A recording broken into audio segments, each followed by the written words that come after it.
sellados por el Espíritu Santo.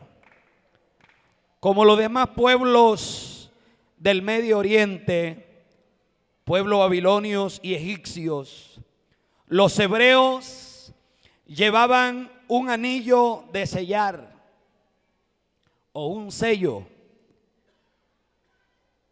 Después se usaba un cilindro grabado con ciertas figuras o caracteres. Esto impreso en una tablilla de cera blanda. Servía como firma en un país donde muy pocos sabían escribir. La Biblia señala que la tumba de Jesús fue sellada. Jesús había dicho antes de su muerte que Él al tercer día resucitaría de entre los muertos. Y dice que los sacerdotes y escribas llegaron ante Pilato y le dijeron: Señor, ahora nos acordamos de la palabra de aquel engañador que dijo: al tercer día resucitaré de entre los muertos.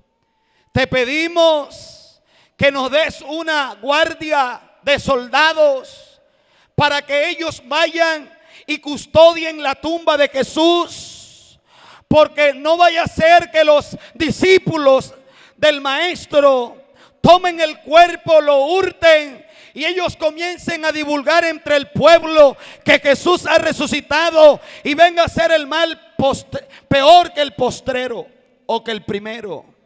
Y la Biblia señala que entonces Pilato le dijo que se llevaran aquella guardia y la colocaran allí. Y dice que entonces Pilato selló la tumba de Jesús con su anillo.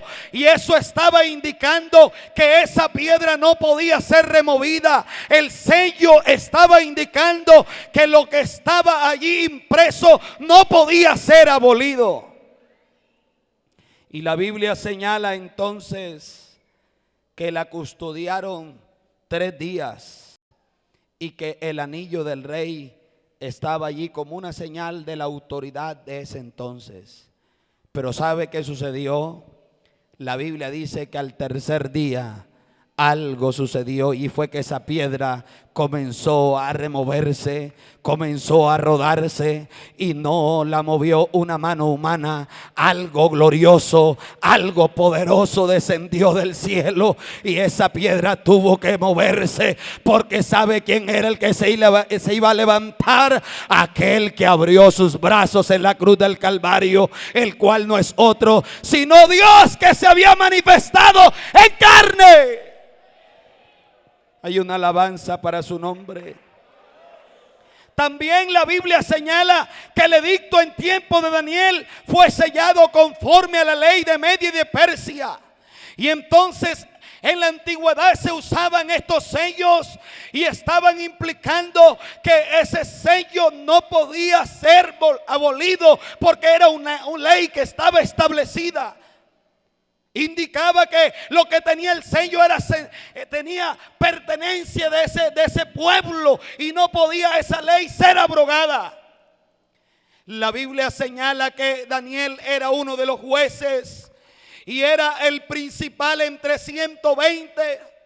Y dice que aquellos hombres que estaban a la administración de Daniel buscaron ocasión cómo hacer que Daniel fallara en lo relacionado de la administración. Pero Daniel era un hombre íntegro, sin tacha, y buscaron de una manera y de otra. Pero ¿sabe qué? Que no hallaron causa. Entonces ellos dijeron: este hombre, hay una razón por la cual podemos llegar a que él cometa un error, y es que ese hombre es fiel a su Dios, es una fe inquebrantable, busca a Dios constantemente. Vamos entonces a reunirnos y vamos a hacer un decreto que en el espacio de 30 días nadie busque sino al rey Darío, como si el rey Darío fuese el Dios en la tierra.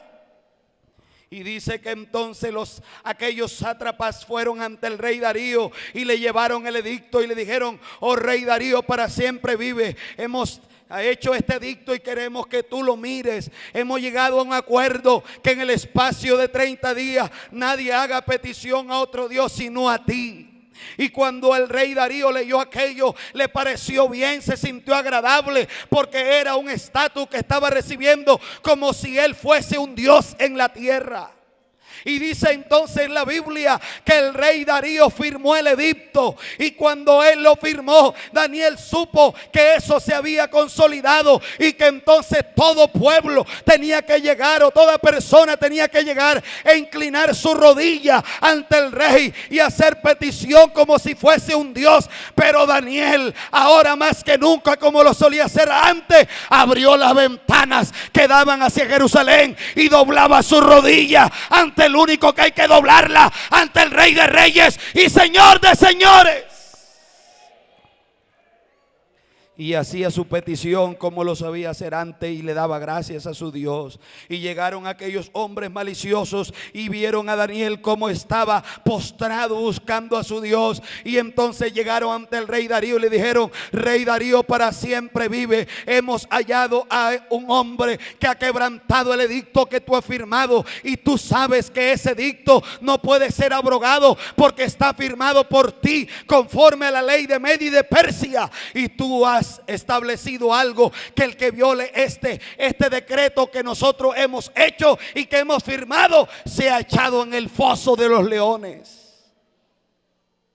Y él dijo: ¿quién es? Y ellos dijeron: Daniel. Y cuando él escuchó que era Daniel, al rey le pesó en su corazón. Y buscó de una manera y de otra cómo hacer que Daniel no fuese echado en el foso de los leones. Pero la Biblia señala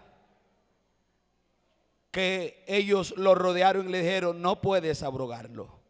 Está firmado conforme a la ley de Media y de Persia y tienes que cumplirlo. Así que entonces tomaron a Daniel y se lo llevaron. Y el rey Darío lo acompaña y llegan allá donde está en el foso de los leones. Pero hay unas palabras importantes que el rey Darío le dice a Daniel. Le dice: Daniel, el Dios tuyo, a quien tú continuamente sirves, Él te pueda librar de estos leones. Y entonces Daniel fue echado en ese foso y se colocó la piedra, y el rey colocó el anillo en la piedra, y todos los príncipes que acusaban a Daniel colocaron su anillo, y entonces fue colocado un guardia para que no fuera removida la piedra. Y ese anillo que era puesto, o esos anillos que fueron puestos en esa piedra, era una señal que no podían removerla. Y el rey se fue triste, porque no había otro hombre tan cercano como Daniel. Y él sabía que en Daniel había un espíritu superior, que era un hombre fiel, que era un hombre temeroso de Dios. Y al rey le pesó en gran manera. La Biblia dice que ayunó, que se le fue el sueño, que vigiló toda una noche. No permitió que se tocase instrumento delante de él. No permitió que se le pusiese alimento. Estaba afligido su corazón por causa de un hombre que era fiel a Dios y que estaba sirviendo en su reino. Y sabe que dice la Biblia que muy de mañana el rey tenía como una incógnita. Y es que el rey también tenía ya allí en los libros de la historia, o la información de la historia pasada, que en el tiempo de Nabucodonosor 3 jóvenes no adoraron la estatua y que fueron echados ahí en el horno de fuego y que fueron librados. Así que entonces él estaba con la incógnita: ¿qué habrá sido de Daniel? Y muy de mañana se levantó y el rey llegó a donde estaba allí Daniel en el foso, y le dijo: Daniel, siervo del Dios viviente, el Dios a quien tú continuamente sirves, te ha podido librar de los leones. Y él pensó que no iba a oír voz, pero de allá del foso de los leones del fondo hay una voz que dice: oh Rey, para siempre vive. Sabe que mi Dios envió su ángel y tapó la boca de los leones, se la cerró, porque ante él fue hallado inocente y aún delante de ti, oh Rey. La Biblia habla de sellos, y he hablado entonces que la tumba de Jesús fue sellada. El edicto en tiempos de Daniel, y también la Biblia habla que en el libro de Apocalipsis allí estaba sentado uno en el trono y tenía un libro en su mano que estaba sellado con 7 sellos. Y entonces se oyó una voz en el tiempo de Juan que decía: ¿quién es digno de abrir el libro y desatar sus 7 sellos? Y dice entonces que Juan estaba viendo el panorama y no se halló ni uno digno, ni arriba en el cielo, ni en la tierra, ni debajo de la tierra. Y cuando Juan estaba viendo aquella escena, entonces Juan estaba preocupado, comenzó a llorar incansablemente, porque eso estaba representando la situación de la humanidad. El hombre estaba perdido, sin esperanza, y no había nadie que pudiera hacer nada por la humanidad. Y entonces habían allí unas leyes que eran contrarias para nosotros y que nos hacían destituidos de la gloria de Dios. Pero cuando eso estaba sucediendo, entonces aparece un cordero como inmolado y una voz que le dice: Juan, no llores, el león de la tribu de Judá ha vencido y él es digno de abrir el libro y desatar sus 7 sellos.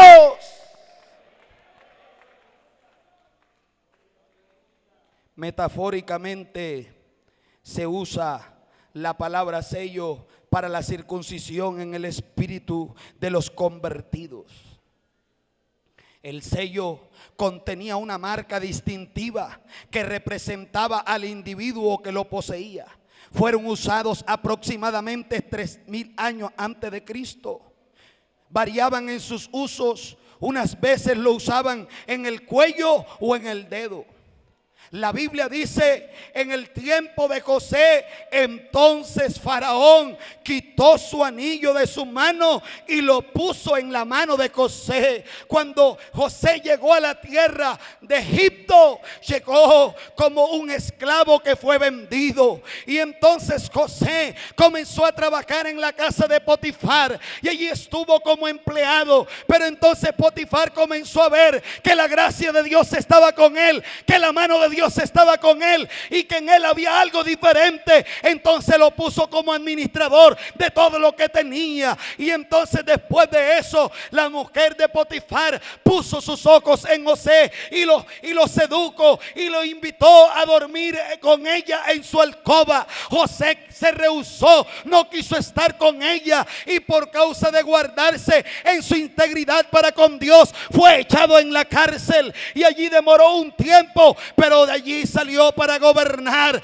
Y dice entonces que él habló a Faraón unos sueños que nadie pudo interpretarlo, pero además de revelarle el sueño, le dio la solución del problema que venía. Y cuando entonces Faraón entendió la sabiduría que había en José, dijo: no hay sabio ni entendido como tú, por tanto tú gobernarás mi pueblo y nadie me hablará ni dirá nada sin que tu boca lo diga. Solamente en el trono seré yo mayor que tú. Y quitó el anillo de su mano y lo puso en la mano de José como señal de autoridad, y que él entonces gobernaría a su pueblo. Así que el sello tiene una importancia. ¿Sabe lo que significa el bautismo del Espíritu Santo?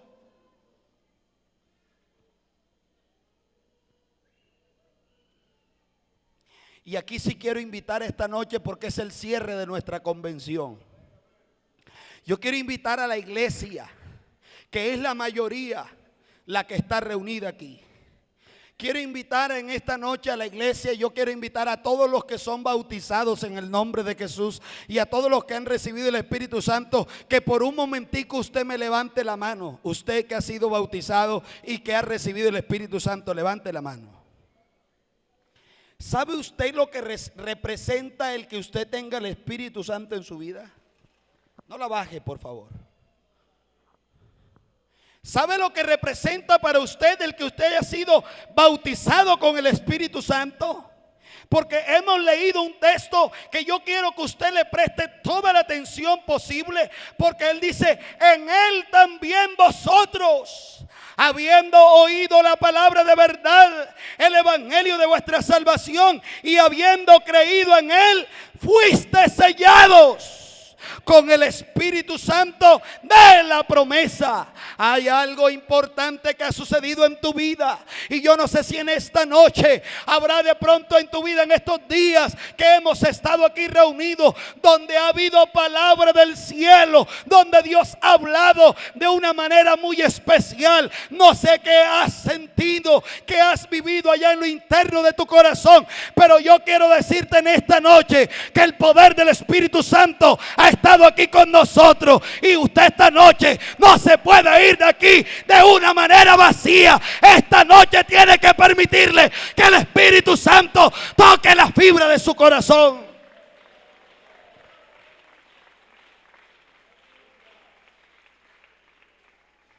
Yo he visto gente endemoniada y poseída por espíritus.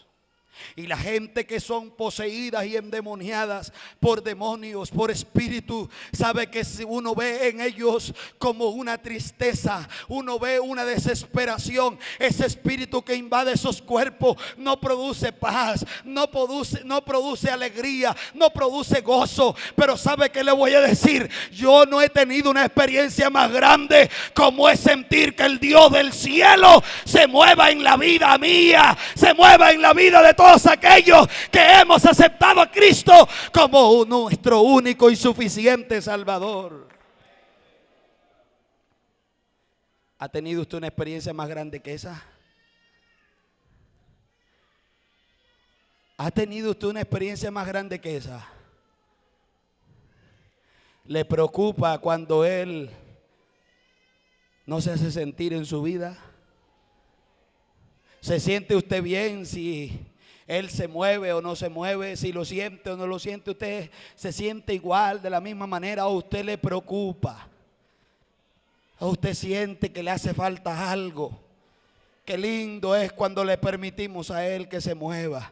Estamos sintiendo una brisita muy suave, y sabe que así como esa brisa se pasea, esta noche se puede comenzar a mover el poder del Espíritu. Pero Él está buscando esta noche a alguien que le abra la puerta de su corazón. Él está buscando un corazón esta noche que esté dispuesto a abrirle las puertas de par en par. Y yo en esta noche quiero decirle que sabe que el bautismo del Espíritu Santo significa ser sumergido en la presencia y en el mismo ser de Dios.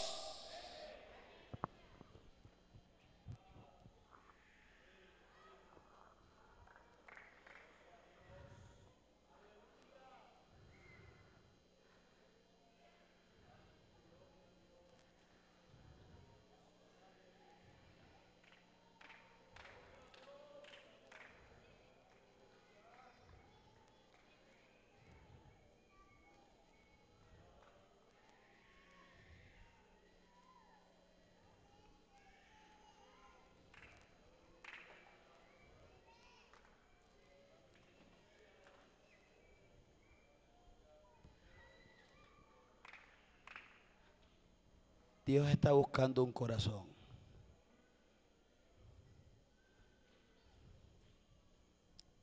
Un corazón que tenga hambre,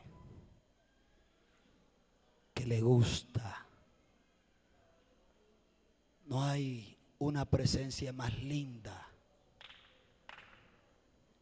cuando tú doblas tus rodillas en tu cuarto, en la iglesia, cuando te metes en ayuno, en vigilia, y tú sientes que Él está allí cerca, y tú sientes que esa palabra que hables con Él, sientes como si Él te habla la misma conciencia, el mismo pensamiento. Yo no sé cuántos de ustedes han sentido esto, pero hay momentos en que hemos estado atribulados y confundidos. Hay momentos que nos sentimos con miedo y con temor, pero has estado allí de rodillas y de repente sientes como una mano invisible que es colocada en tu hombro, y como una voz que va penetrando muy internamente a tu oído, a tu alma, que te dice: no temas, yo estoy contigo. Quiero ver la mano levantada de los que han tenido esa experiencia. Yo he sentido esa voz que me ha dicho: no temas, no temas, yo estoy contigo. ¿Sabe que Juan el Bautista vino en una época muy difícil? Y en el tiempo de Juan era un tiempo crítico, porque el pueblo de Israel estaba viviendo un tiempo de resequedad. Desde Malaquías hasta San Mateo hubo 400 años de silencio, donde Dios no se le manifestó al pueblo, ni por teofanía, ni hablaba a través de profetas, y el pueblo estaba solamente viviendo de un pasado, viviendo de un recuerdo. Pero un día tiene que entrar allá al santuario el sacerdote Zacarías, quien era el padre, o quien iba a ser el padre de Juan. Entró al santuario, y cuando él entró, la Biblia dice que allí los demás sacerdotes se quedaron, porque echaron la suerte y cayó en él, y era él el que tenía que ofrecer el sacrificio. Entonces los sacerdotes, se le amarraba allí una campanilla en el pie y una cuerda que estaba hasta el lado de afuera de la tienda del campamento, y él entró entonces allá al santuario. Y cuando él entró a ofrecer allí el sacrificio que llevaba su incensario, comenzó entonces a ministrar, a interceder por su pecado y por los pecados del pueblo. Pero cuando él estaba en el santuario, algo aparece, algo sucede. Un ángel de Dios apareció al lado derecho del altar y le dijo: Zacarías, tus oraciones han subido delante de Dios, y he sido enviado para darte una noticia. Tu mujer Elizabeth va a concebir y va a dar a luz un hijo, y le vas a poner por nombre a ese niño, le vas a poner por nombre Juan. Y entonces Zacarías se turbó por esta palabra, por la visión que estaba teniendo. Allí los que estaban de la parte de afuera se quedaron como atónitos, no sentían movimiento de Zacarías y pensaron que algo estaba sucediendo, porque tenían tiempo que nada de esto pasaba, no tenían relación. Yo no sé cuántos de los que están aquí están viviendo un tiempo de sequedad, que tienen días o meses que no sienten una lluvia del cielo. Pero esta noche algo puede pasar. Pero esta noche Dios puede tocar la fibra de tu corazón. Esta noche Dios puede remover lo que sea que hay en tu vida.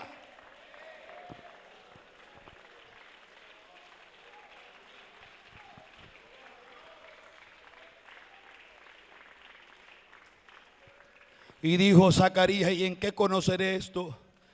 Y le dijo el ángel: yo soy Gabriel, que estoy delante de Dios.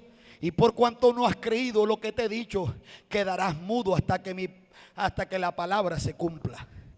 Y entonces el ángel se fue, y Zacarías sale del santuario, y comenzaron a hablarle a los demás compañeros, y él no podía hablar, porque quedó mudo por incredulidad, porque no creyó a la palabra. Y entonces se fue, y cuando llegó y tuvo intimidad con su esposa, entonces Dios se acordó de ella y quedó embarazada. ¿Y sabe qué pasó? Por allá también estaba sucediendo, porque el cumplimiento de la palabra profética estaba allí, dándose al pie de la letra. Una joven llamada María había concebido también. Entonces ahora esta ya lleva meses donde está embarazada, y la otra apenas entonces concibe por la palabra que le fue dicha. Y entonces María supo que Elizabeth estaba embarazada y quiso irla a visitar. Y cuando María llegó donde estaba Elizabeth y la saludó, el niño que estaba en el vientre saltó, la criatura saltó y ella fue llena del poder del Espíritu Santo. Y la Biblia dice que Juan fue lleno en el vientre de su madre. Qué poder tan glorioso, qué manifestación tan gloriosa. Yo no sé qué pudo sentir ese bebé, pero es que no hay cosa más grande que sentir cuando la presencia de Dios llega, cuando ella nos inunda, cuando ella nos invade. Yo no sé si alguien esta noche quiere sentir un destello de la gloria de Dios en su vida. Con los que van a creer esta noche, algo va a pasar en su vida. Y yo invito a aquellos que desean sentir algo de Dios en su vida, un destello de su gloria, que tiene anhelo de que pase algo, de que Dios lo toque, de que obre Dios en su vida. Usted va a levantar su mano. Cierre sus ojos. ¿Por qué no le dice a Dios: tengo hambre y sed de ti, te necesito más que el aire que respiro? Tú eres la razón de mi existencia. No hay otro tan grande y tan sublime como tú. Aleluya. Aleluya. Sellados por el Espíritu Santo. Ese sello en tu vida es indispensable. Hermano, que no has tenido la oportunidad de hablar en lengua, esta noche puede ser tu noche. Esta noche puedes hablar en lengua. Si tú allí sentado donde estás comienzas a decirle: Señor, yo quiero que tú me llenes de tu espíritu. Yo quiero hablar en otras lenguas. He entendido que te necesito en mi vida. Oh Señor, yo anhelo hablar en otras lenguas y vivir esa experiencia, porque el poder del Espíritu Santo no es para un grupo selecto, no es para un grupo pequeño. El Espíritu Santo es para todos los que creen en su nombre. Y entonces cuando María la visita, sucede aquello y es llena Elizabeth del Espíritu Santo y Juan en el vientre de su madre. Regresa entonces María, porque ahora es confirmado aquella palabra que le fue dicha. Y entonces ella regresa. Se cumple el tiempo y Elizabeth da a luz al niño. Y entonces todos los familiares y vecinos llegaron a donde estaba Elizabeth y Zacarías. Y comenzaron a decirle: ese niño se va a llamar Zacarías. Y tal vez otros le dijeron: ese niño se va a llamar José. Pero sabe que entonces ella dice, Elizabeth dice: no, ese niño no se va a llamar Zacarías, ni se va a llamar con otro nombre. Ese niño se va a llamar Juan. Y preguntaron: ¿y por qué Juan? Si Zacarías no tiene el papá que se llame así, ni el abuelo, ni ningún familiar, ni tú tampoco. Entonces le preguntaron a Zacarías: ¿cómo se va a llamar el niño? Y como él todavía estaba mudo, mandó a que le prestaran una tablilla. Y cuando le prestaron la tablilla, escribió: Juan es su nombre. Y cuando él escribió esas palabras, se le desató la lengua y comenzó a hablar y comenzó a profetizar quién sería ese niño. ¿Y sabe lo que significa Juan? Juan significa avivamiento. Eso es lo que significa el nombre Juan. Es decir, que Juan venía a hacer que el pueblo se volviera a su Dios, porque el pueblo se había desviado, porque el pueblo estaba en una conducta y en una vida que no era agradable a Dios. Así que él vino predicando la buena voluntad y preparando el camino al Señor. Por eso entonces, cuando ya él ha crecido y aquel niño que también estaba en el vientre ha crecido, Juan dijo: yo a la verdad os bautizo con agua, pero él os bautizará con Espíritu Santo y fuego. Y sabe que dice el escritor en San Juan, él dijo: también Juan dio testimonio diciendo: vi al Espíritu que descendía del cielo como paloma y permaneció sobre él. Y sigue diciendo el escritor: y yo no le conocía. Juan estaba en el río Jordán bautizando, y eran muchos los que venían a él del Jordán y de sus alrededores. Pero de repente aparece una figura, un hombre que su aspecto era como un judío más. Pero cuando él estaba bautizando, a él se le había dado una señal. Y yo me atrevo, discúlpeme, pero yo me atrevo a creer que lo que él sintió en el vientre de su madre, ese día tuvo que sentirlo cuando él estaba allí y había unas personas que estaban haciendo la fila. Ahí venía el maestro. Pero cuando él se va acercando, como que lo mira y algo va sintiendo Juan. Y por eso entonces él tiene que decir, Él los bautizará con Espíritu Santo y fuego. Y él es primero que yo. Y yo no le conocía. Pero cuando tiene que bautizarlo, al verlo, Juan le dice: yo necesito ser bautizado por ti y tú vienes a mí. Pero el Señor le dice: deja, porque es necesario que se cumpla toda justicia. Y entonces cuando él le bautiza, ve al Espíritu que desciende en forma de paloma y que permanece sobre Jesús. Y entonces le es confirmado que ese es el Mesías, que ese es el Rey de Israel, que ese es el que bautiza con Espíritu Santo y fuego. Y aquel que descendió ese día es el mismo que está aquí esta noche. Es el mismo que obra, que se mueve en el poder de su Espíritu. Y esta noche puede obrar en tu corazón.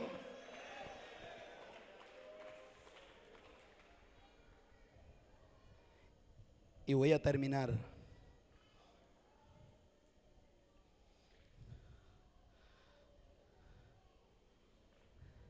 con unas palabras que dijo Jesús. Jesús dijo, o el escritor, confirmando las palabras de Jesús, dijo: en el último y gran día de la fiesta, Jesús se puso en pie y alzó la voz diciendo: si alguno tiene sed, venga a mí y beba.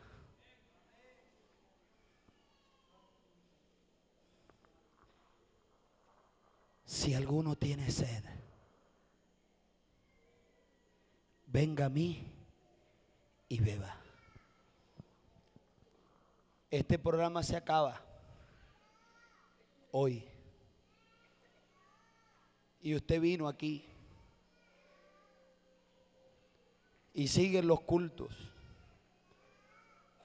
La vida de nosotros no es medida por las emociones aparentes.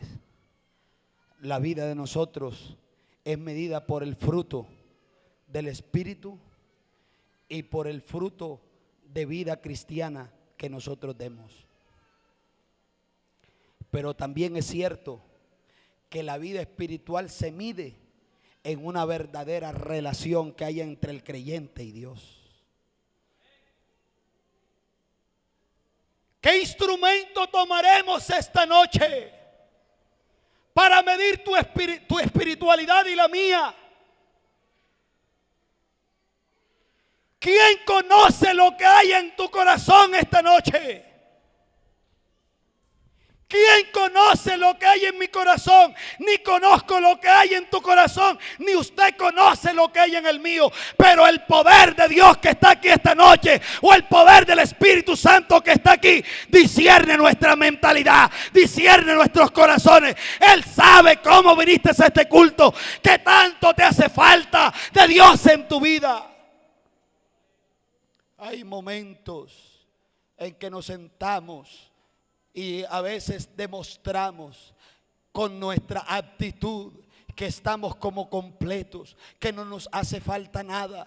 A veces es posible que nos preguntamos el uno al otro: ¿y cómo está, hermano? ¿Cómo está, hermana? Y lo primero que nosotros decimos es: muy bien, gracias a Dios. Y hay momentos en que nosotros no estamos tan bien como lo decimos con nuestra boca. Hay momentos que tenemos problemas, tal vez problemas personales, problemas familiares, o tal vez problemas espirituales, o tal vez económicos. Y tal vez tú esta noche estés así, estás sentado allí, de pronto has estado en medio del culto normal, como si no te hiciese falta nada, pero tú en el fondo de tu corazón sabes que necesitas de Él un toque esta noche.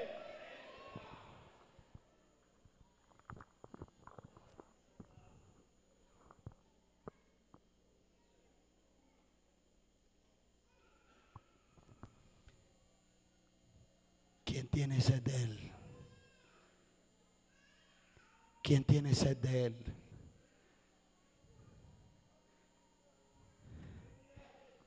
¿Quién tiene sed de Él? ¿Quién vino aquí con problemas esta noche?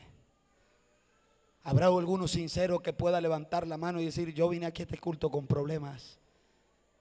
No te dé pena levantarla. Ahí hay 2 manos levantadas. ¿Quién más vino a este culto con problemas? ¿Quién vino a este culto así como seco, como vacío?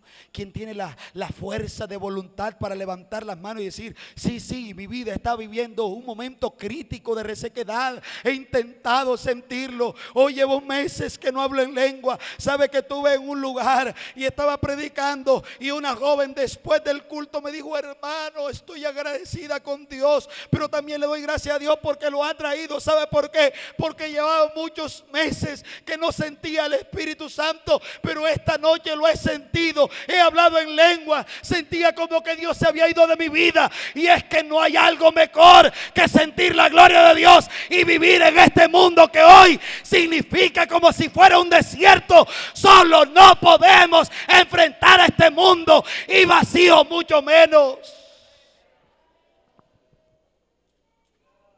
Un día una mujer tiene un conflicto muy serio.